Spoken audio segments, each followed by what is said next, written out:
सहने में जो आनंद है भोगने में नहीं है, विश्वास करो। ये भोगी सब देखो मच्छर नहीं उड़ाए उड़ते, सच्ची मानना। छोटी छोटी बातें, छोटे छोटे विकार, कल्पनात्मक भय, ये सब मच्छर है। ये सब आकर के प्रेरित करते, क्लेशित, अशांत, नींद नहीं आ रही, नाना प्रकार की चिंताएं ग्रसित। और आप अगर मधुकरी भी मांग के रूखी सूखी मिली खाए तो आराम से 6 की जगह 8 घंटे सो गए, क्या परेशानी। सहने से जो शीतलता मिलेगी, जो आनंद मिलेगा, जो अमृत मिलेगा, वो भोगने से नहीं मिलेगा, विश्वास कर लीजिए। और जिन लोगों के हृदय में ये धारणा बैठ गई है कि मैं तो गृहस्थ हूं, ये तो विरक्तों की बात कर रहे होंगे, सच्ची मानिए ये गृहस्थ विरक्त बाहरी मार्ग की बात है। आंतरिक हम सब एक पिता के बच्चे हैं। हमका एक ही आनंद प्राप्त करने का केवल भाव रखना है। हमारे अंदर ये भाव नहीं होना चाहिए कि हम गृहस्थ हैं और भोग भोगे, हमारे लिए तो छूट है, पास दे दिया भगवान ने। ये बेचारे अभागी हैं बाबा जी लोग। हाँ, हम तो बड़े भाग्यशाली, हमें पास मिल गया कि भोगो परम पद में आरूढ़ हो जाओ। जैसे भ्रम बैठ गया हो तो स्वयं श्री भगवान के मुख के वचन है, स्वयं भगवान श्री कृष्णचंद्र जी कह रहे हैं, कुटुंबे सुन सज्जेत न प्रमादेत कुटुंब्यपि विपश्चिन्न स्वरम पश्येत दृष्टुमपि दृष्टवत। हे प्रिय उद्धव, ये जो गृहस्थ में है पुरुष, कुटुंब के भरण पोषण में लगे हुए हैं, इनको चाहिए कि ये अपने परिवार में आसक्त ना हो। भगवान आदेश कर रहे हैं, जगत गुरु हैं, हम सबके स्वामी हैं। बड़ा कुटुंब हो तो भी वो भजन में ये प्रमाद न करे कि हम तो परिवार के पालन पोषण में ही, व्यापार नौकरी आदि में ही अपने समय को लगाए हुए हैं। भाई हमें तो समय भजन का नहीं मिलता, सत्संग का नहीं मिलता, ठाकुर सेवा का नहीं मिलता, बड़ा परिवार है। तो स्वयं भगवान कह रहे हैं, प्रमादेत कुटुंब्यपि न, वो प्रमाद ना करे बड़ा कुटुंब जान करके कि हमें तो बहुत व्यापार नौकरी के द्वारा धन कमाना है, परिवार का भरण पोषण करना है, भजन पूजन नाम जप ये सब बाबा जियों के नाम है, उनको करना है। भाई हम गृहस्थ हैं, हम खूब भोग भोगे, परिवार में ऐसे खूब आसक्त रहें और बाद में ठाकुर जी विमान लेके आएंगे कि बैठो इसमें चलो, बड़े कृपा की तुमने। बहुत सावधान।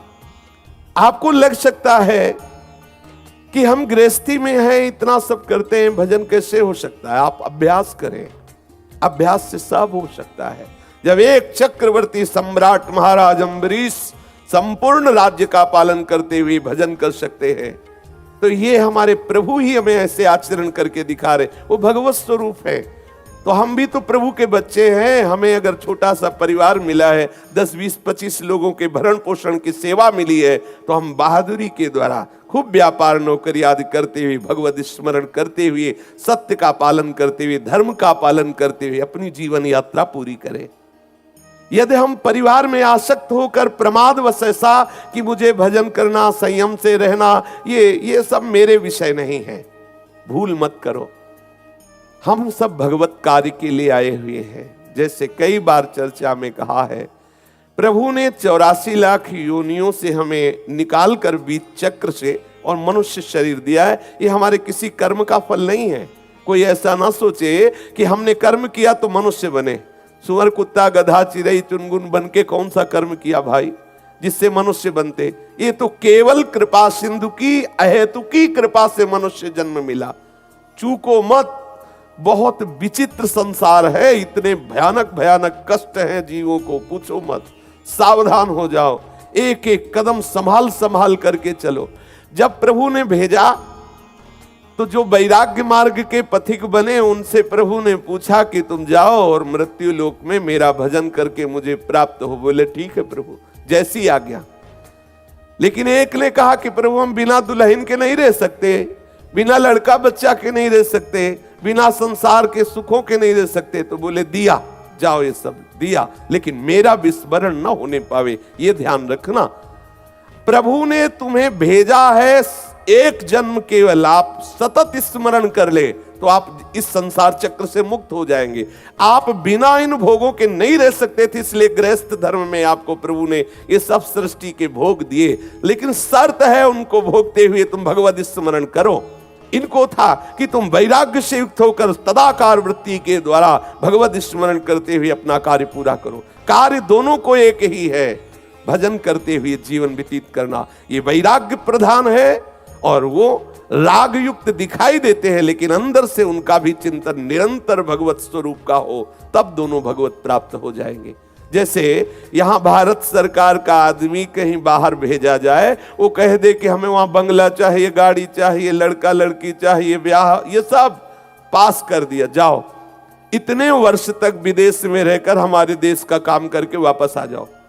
अब वहां वो गया और खूब बच्चों को पढ़ाना लिखाना और ये सब इसी में पूरा समय व्यतीत किया, और जब लौट के आया पूछा प्रधान कार्य किया जिसके लिए तुम्हें सुविधाएं दी? बोले नहीं, वो तो बच्चे का ब्याह पढ़ाना लिखाना सब इसमें समय गया, तो वो दंड का अधिकारी होगा, क्योंकि तुम्हें सारी सुविधा मिली थी राजकीय कार्य करने के लिए। राजकीय कार्य को विस्मरण कर लिया तो फिर उसका परिणाम तुम्हें भुगतना पड़ेगा। ऐसे ही हम आए हुए हैं साधन धाम मोक्ष कर द्वारा, पाई न जे परलोक संभारा, सो परत्र दुख पावई, ये दंड है। सो परत्र दुख पावई, सिर धुनि धुनि पछताए, कालहि कर्महि ईश्वरहि मिथ्या दोष लगाए। बड़ा कुटुंब हो तो भी भजन में प्रमाद ना करे, प्रभु ऐसा आदेश कर रहे हैं। बुद्धिमान पुरुष को ये बात समझ लेनी चाहिए कि इस लोक की जितनी वस्तुएं हैं सब दिखावटी हैं। जैसे एक जादूगर आता है, गांव में देखा है ऐसा, जब स्कूल जाते थे तब देखा, गांव में एक आया, वो एक टोकरी सी लिए हुए था, पूरे डमरू बजाया, गांव के सब लोग एकत्रित हुए और सबसे पूछता तुम्हें क्या चाहिए? तो बोले हमें अमुक वस्तु चाहिए। उसी पहले टोकरी सबको दिखा दी, कुछ नहीं, फिर जो सब टोकरी से निकालता रहे सब रख दिया। एक व्यक्ति उसमें से एक नारियल का फल जो है खाने की चीज, उसका खाना नहीं, छूना नहीं, केवल देख सकते हो, छुए तो जादू का है। तो इस सृष्टि को इंद्रजाल कहा गया है, माया के द्वारा रचित सबसे बड़ा जादूगर श्री हरि अपने जादू के द्वारा ये विस्तार किए हुए हैं। छूना नहीं कुछ, अंदर से कहीं राग मत कर लेना किसी वस्तु में, तो सच्चिदानंद रस का अनुभव प्राप्त कर लोगे। अगर छुओगे तो पेट भरेगा नहीं, क्योंकि जादू की वस्तु है, तृप्ति होगी नहीं, आज तक नहीं हुई। खूब भोगते हुए जीवन केवल भ्रमात्मक लग रहा है, खाते चले जा रहे, इतना जीवन हो गया, भोगते चले जा रहे, आज तक तृप्ति नहीं। क्यों? क्योंकि सब झूठी वस्तुएं हैं, सब नाशवान वस्तुएं हैं, सब माइक वस्तुएं हैं। ये और समझे न समझे, लेकिन आप तो परमार्थ के लिए चयन किए गए हो, चाहे गृहस्थ हो चाहे विरक्त हो, दोनों प्रभु के शरणागत हो। आपका तो लक्ष्य दृढ़ होना ही चाहिए। प्रभु स्वयं कह रहे हैं जितनी इस लोक में वस्तुएं आप देख रहे हो वो सब झूठी है, सब माया के द्वारा रचित है, स्वप्न के समान है। उमा कहूं मैं अनुभव अपना, सतहरि भजन जगत सब सपना। ऐसे ही अन्य लोकों की जो भोग वस्तुएं हैं वो भी थोड़ा दिव्य है, दिखाई देती है, पर है वो भी स्वाप्निक, वो थोड़ा अच्छे स्वप्न है। ये मलिन माया के द्वारा रचे हुए तिनके से लेकर ब्रह्मलोक तक ये सब माइक है, ऐसा मन में बैठा लो। और यही सत्य है, स्वयं जगत गुरु भगवान कह रहे हैं, पुत्र दाराप्त बंधु नाम संगमः पांथ संगमः अनुदेहं वियन्ते ते स्वप्नो निद्रानुगो यथा। पुत्र दाराप्त बंधूनां संगमः पांथ संगमः अनुदेहं वियन्त्येते स्वप्नो निद्रानुगो यथा।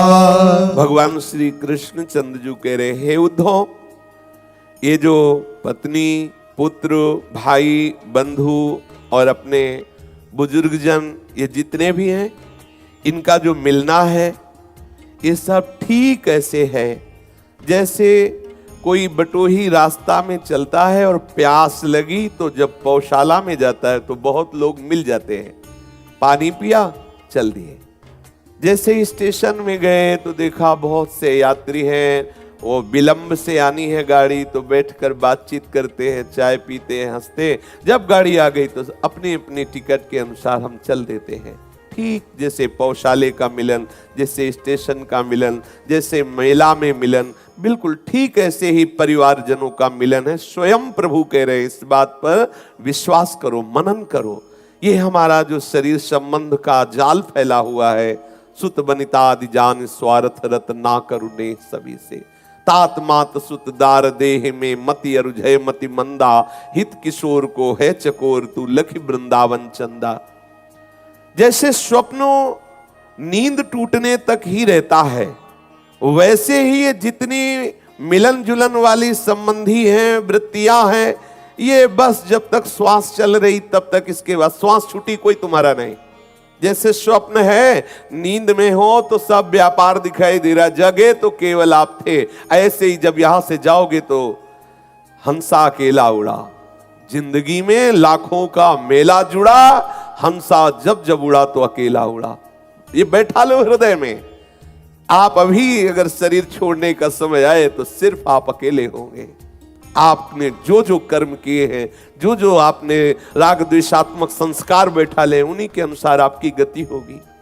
बड़ा दुर्लभ मनुष्य शरीर दिया और आपने भगवत प्राप्ति का उपाय नहीं किया तो बहुत बड़ी हानि की बात हो गई। इत्थम परिमृशन मुक्तो गृहे स्वतिथिवद वसन, न गृहेरनुबध्येत निर्ममो निरहंकृता। इसलिए गृहस्थ को चाहिए कि इस विचार से अपनी बुद्धि को युक्त रखे कि जितना हमारा परिवार है ये पौशाला में मिले हुए व्यक्तियों की तरह है। जब मुझे जाना होगा तो सिर्फ अकेले अपने कर्मों का बोझा लेकर जाना होगा। प्रभु कह रहे हैं गृहस्थ को चाहिए इस प्रकार विचार युक्त रहे और गृहस्थी के काम धंधों में फंस करके भगवत भजन का विस्मरण न कर दे। ऐसे हैं गृहस्थी के ऐसे जंजाल है, भजन की तो बात जाने दो, चैन नहीं है, विश्राम नहीं है, कितनी कामनाओं की भीड़ लगी हुई है। गृह कारज नाना जंजाला, ते अति दुर्गम शैल विशाला, यही सरावत अति कठिनाई, राम कृपा बिनु आए न जाई। पूज्य श्री गोस्वामी तुलसीदास जी कहते हैं बड़े बड़े पहाड़ हैं ये गृहस्थी की कामनाएं, जिनको लांघ कर सत्संग तक आना, भजन करना, ये तो बहुत कठिन है। भगवत कृपा से ही कोई ऐसा जो गृहस्थी में है, सत्संग करता है, शास्त्र स्वाध्याय करता है, ठाकुर सेवा करता है, शरणागत होकर भजन करता है, वो तो कोई बिरले ही कृपा पात्र जन है। जो परिवार में आसक्त हो जाता है, घर में आसक्त हो जाता है और मान लेता है यही सत्य है, परिणाम में उसकी दुर्गति हो जाती है। क्योंकि आप आए थे जीवन मुक्त होने के लिए, सिर्फ अवसर मिला है आपको जीवन मुक्त होने का। ये मनुष्य शरीर बहुत ही भयावह संसार है। छोटे छोटे जीवों के साथ कैसा अत्याचार हो रहा है। लोग अपनी रसेंद्री को तृप्ति करने के लिए कैसे कैसे पूछो, बहुत संसार विचित्र है, बहुत विचित्र है। बचो, तुम्हें जो मनुष्य शरीर मिला इससे मुक्त होने के लिए मिला है। कहीं हम चूक ना कर बैठे, परिवार में आसक्त होकर, घर में आसक्त होकर, अपने को ये मानकर हम तो गृहस्थ हैं, हमारा यही धर्म केवल है। तुम न गृहस्थ हो न विरक्त हो, तुम भगवान के अंश हो। अपने आत्मस्वरूप प्रभु को प्राप्त करना तुम्हारा परम कर्तव्य है। सा वै पुंसाम परो धर्मो यतो भक्ति अधोक्षजे। भगवान श्री कृष्ण के चरणों में भक्ति हो जाना यही जीवन का परम लाभ है, यही परम धर्म है। जो इस शरीर में अहंकार कर लेता है, शरीर का अहंकार, मैं स्त्री मैं पुरुष, मैं विद्वान मैं जवान मैं रूपवान मैं गुणवान मैं धनवान, इस अहंकार के अंतर्गत ही आता है। और जो घर में आसक्त होकर ममता कर लेता है, ये मेरा मकान, ये मेरी दुकान, ये व्यापार, ऐसा वो इस फंदे में ऐसा फंस जाता है कि फिर उसे धाम जाना है, सत्संग करना है, नाम जप करना है, भगवत भजन करके जीवन मुक्त होना, ये सब उसके लिए बेकार की बातें लगती है। अरे कौन, ये तो जिन निठल्ले जिनके कोई काम नहीं बाबा जियों को, वो करे, हमारे पास तो बहुत काम है। बेटी दामाद लड़का बहू परिवार, ये जाल है माया का। अपने वास्तविक कर्तव्य की तरफ दृष्टि यदि नहीं रखी तो ये सब व्यर्थ हो गया। वास्तविक कर्तव्य है भगवत प्राप्ति, ये सच्ची मान लीजिए सबके लिए। कब जगोगे? अगर इस जन्म में नहीं जगे तो कब जगोगे? जब से सृष्टि हुई यही सब करते चले आए।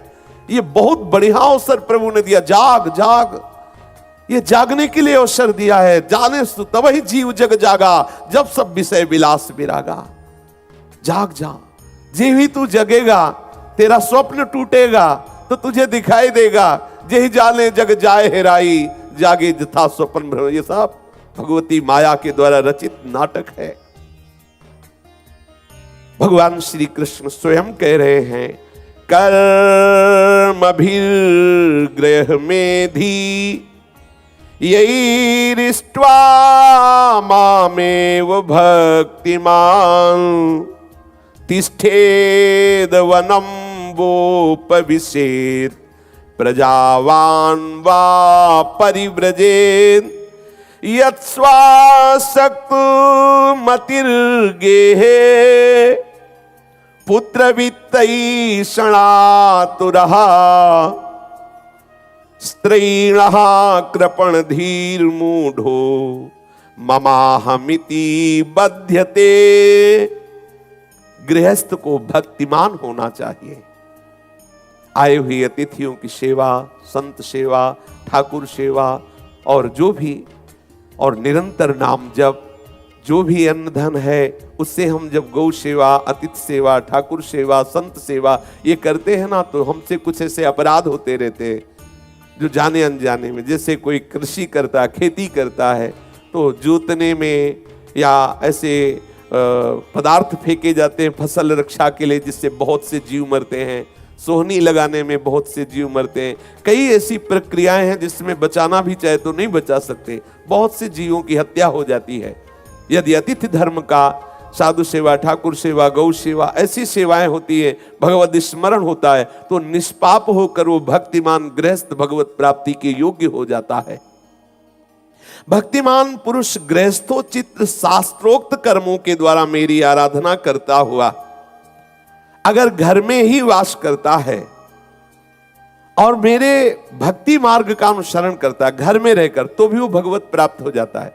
समय नहीं है उसको कि वृंदावन अखंड वास करे, कभी कभी समय निकालकर वृंदावन आ गया, सत्संग रोज सुने, शास्त्रों का स्वाध्याय करे। आजकल तो यंत्रों के द्वारा सुविधा है, हम किसी भी संत महापुरुष के वचन श्रवण कर सकते हैं। कुछ समय ऐसा निकाले, एकदम एकाग्रता पूर्वक भगवत चिंतन करना, नाम जप करना, तो गृहस्थी में रहते हुए वो भक्तिमान पुरुष भगवत प्राप्ति कर सकता है। अगर उसका पुत्र सयाना हो गया है और लगता है कि ये गृहस्थी को संभाल लेगा, तो उसको चाहिए कि जबरदस्ती परिवार का त्याग करके भगवत मार्ग का पूर्ण रूप से अनुसरण कर ले।